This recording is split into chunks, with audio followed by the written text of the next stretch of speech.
I'm 16 years old, I'm obese, I'm about to start the gym once again. I'm gonna give it another shot because this time something is different.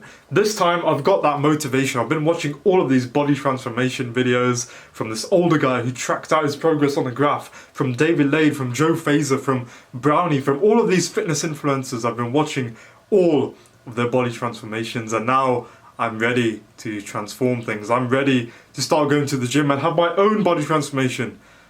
But I go 3, 4, 5 times a week. And after doing that for a few weeks, I don't see any progress. I look in the mirror and it's still that same overweight, flabby body that I see. I don't see any muscle, I don't see any toning or anything coming through, and I feel really demotivated. And I end up stopping. But then there's another day where I feel so dissatisfied with how I look that I feel that I have to start again.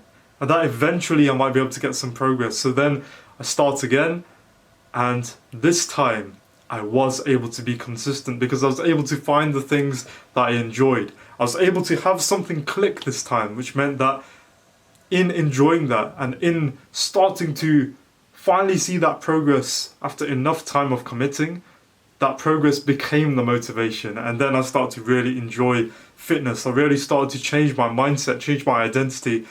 And then I fell in love with fitness and I really began to enjoy it. But had I quit once again in those initial stages, because those came again, those few weeks where I didn't get that progress, had I quit at that point, I would have gotten to that point anyway. You might have seen this kind of meme before where it's like there's a miner and there's two miners. One is mining away and he stops and turns around, but he was this close to getting the diamonds. The other one is not there yet, but is mining vigorously, is trying to get there because he knows that the diamonds are there. And you see, that top one was so close to getting the progress, but just before he did, he quit. But the one down below, even though he hasn't got the progress yet, he will still keep going. He'll still keep going. He'll still keep pushing at it. And eventually, he will get that progress. And the same applies for many other things. For a long time, you won't get any progress, or you'll get very minimal progress. But if you zoom out, right, this part that looks kind of flat, or looks really like a very, very, very slow increase, if you zoom out and look at the curve, this was just the start of that curve. It was the start of that exponential curve where you start to get more and more and more of that progress, because once you get past a certain threshold, once you get to this part of the curve, things really start to take off. Things really start to accelerate. It's not like you suddenly start to get slow results and it becomes more, just in a linear rate. No, man. Once you get past a certain threshold, it starts to all come to you.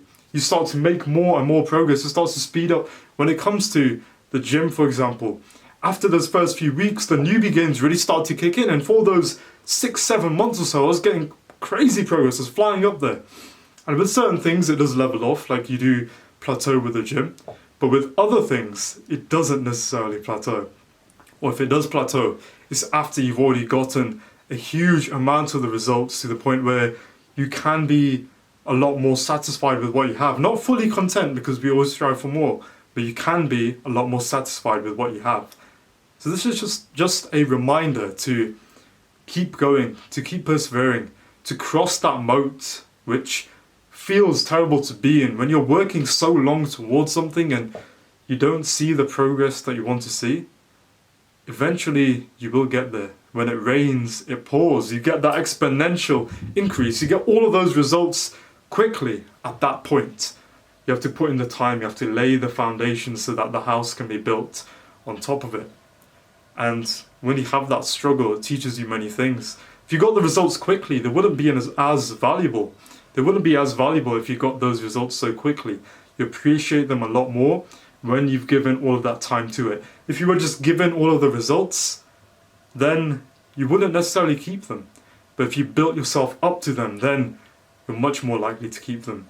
And you can imagine that people who are blessed with certain genetic lotteries or just blessed with certain things in life, if they have that starting off and they don't put any effort towards it, but they just have it, then they fall off. They lose that. They don't keep that.